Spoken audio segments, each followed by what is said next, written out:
Votes are counted and the results are in. And it's a sweep.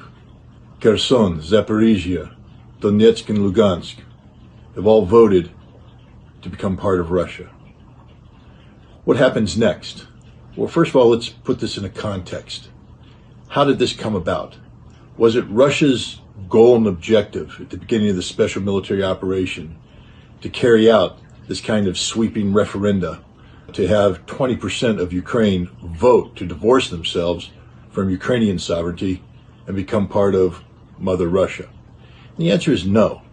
And we know this because in April, the Russian government was making a good faith effort to negotiate with the Ukrainian government in Istanbul to come up with terms to bring about an end to the conflict. But because of the intervention of Boris Johnson, at that time the Prime Minister of the United Kingdom, the Ukrainians pulled out of these negotiations, thereby opening the door for massive NATO intervention in the forms of tens of billions of dollars of military hardware and financial assistance to Ukraine for the sole purpose of lengthening the conflict, or in the words of United States Secretary of Defense Lloyd Austin, to weaken Russia.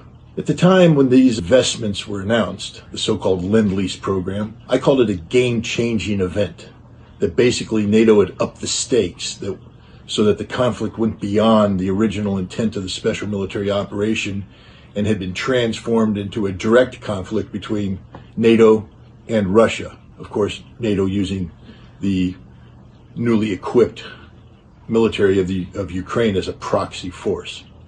But you have to be careful for what you wish for. NATO seeking a game-changing event, Russia's gone and changed the game. By holding these referenda, Russia has transformed this conflict from a struggle between Ukrainian forces and Russian forces and their allies on Ukrainian soil to a conflict where the collective West, together with Ukraine, is threatening Mother Russia itself.